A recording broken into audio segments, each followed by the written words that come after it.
We're going to work a little more with line of best fit today. So, start with a problem like this one.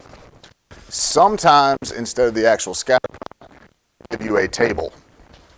It's still working the same way. Usually, or previously, seen tables, they're, linear function tables. And they're going to increase or decrease by the same amount each time. But you can see right here, like this one is not going to be an exact linear function. So from 75 to 70, we're going down 5. Then from 70 to 67, that's down 3. We got down 3 right there. Going back to down 5, down 4, and down 5 again. So each time it was changing by at least a slightly different amount. The X side, that was going up by 100 the whole time. So sometimes these work out pretty easy. What's happening to the X values? They're going up. What's happening to our Y values? Decreasing. So if one is increasing, one is decreasing, that makes it correlation. That also makes it a negative slope. The correlation and the slope go together.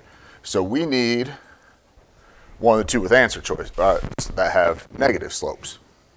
So that means either A or D. What's it start at for the Y value?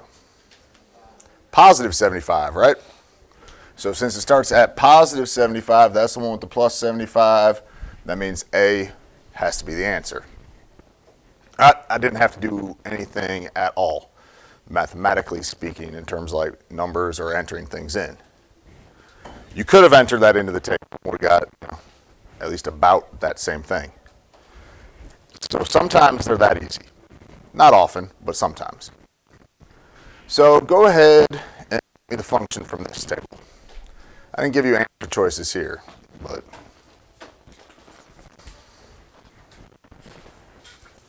just like the one before, it's not decreasing by the same amount each time.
All right, give me the equation.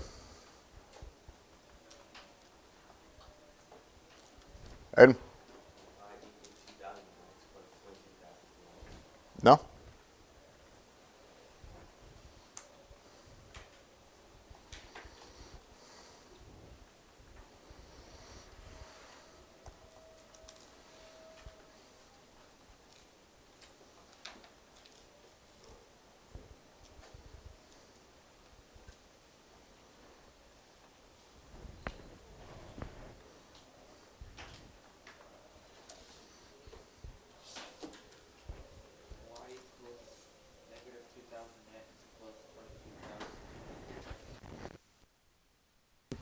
No?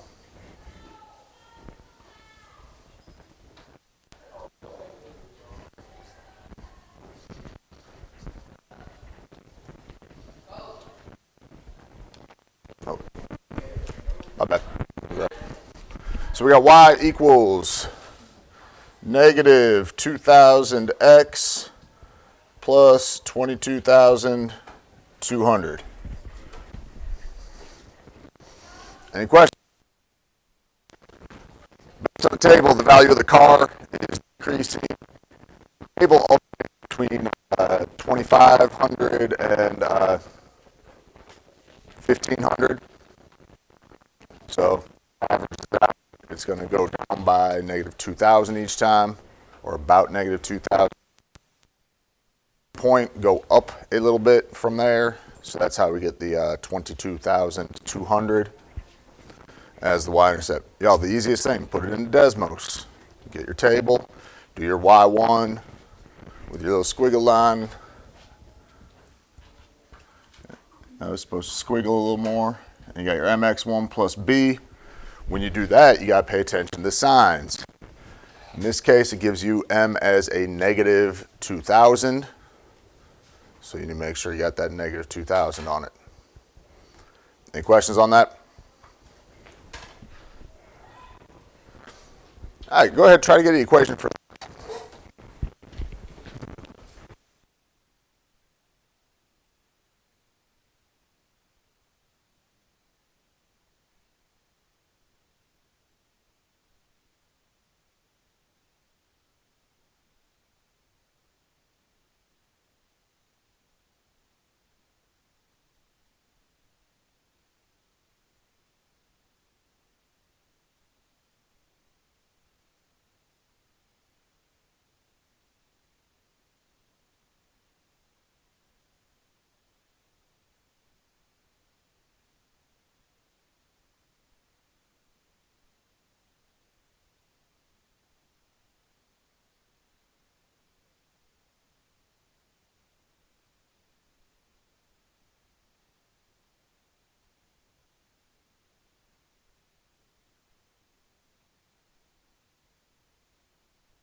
who thinks they got an equation for me?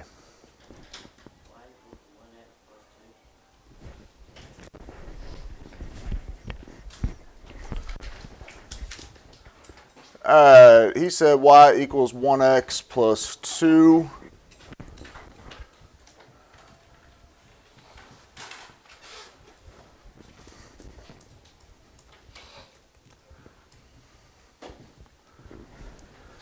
I would say there could be one of those three possibly as an answer choice or somewhere in that kind of ballpark. Slope should be pretty close to 1. Y-intercept should be somewhere probably between 2 and 3. If we drew a line on it, looking at maybe about that, which would put it pretty close to around where 3 would be. Depends on kind of how you estimated some of those dots. I did it with just whole numbers. Now, if you use decimals, you probably got maybe a little bit more exact. So I said that one was kind of 3. Even though the next one was a little bit higher, I still called it 3. I think I put 5 for that one. Oh, nope, I'm off. I forgot the 0. My fault. 3, 3. That one's 5. 3. I put that one as about 6. Put the next two as 7. That one is 9. That one is 8. That one 10, 11, 13. Depending on how you round those or how you estimate those, it's going to put your answer slightly different than what you might see as answer choices. That is probably the most, unless you know exactly what those numbers are, exactly as the answer choice. Everybody kind of follow. So you are going to have to like do a little rounding or a little estimating sometimes on these answers.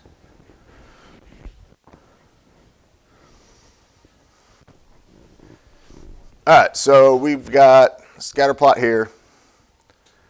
It says baby girls from birth to 12 months. We're trying to figure out the height of a 16-month-old girl.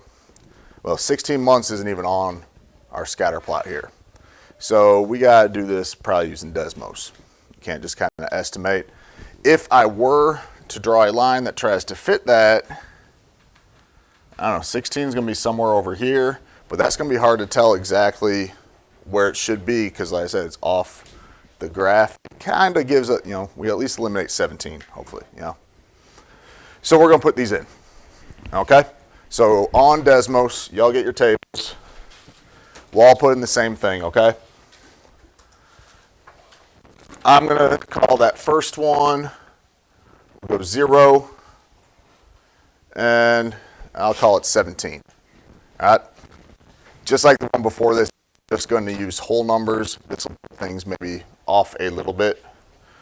The next one, we got 2, and let's call that 21.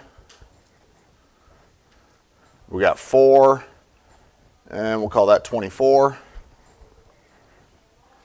6 and 26. 8 and we'll make it 28. 10 and 29. And 12 and 30.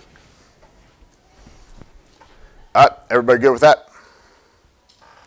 Once you have that entered in, you need to do your y1 squiggle line mx1 plus b. We don't need the equation, we need the line, okay? So when we're working this on Desmos, we need that line. Once you get that line, we're looking for a 16-month-old girl. The months are the x-axis here. So on another line on your Desmos, you want to put x equals 16.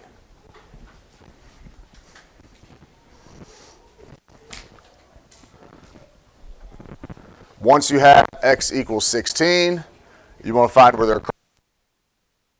All right, so C is correct. 35.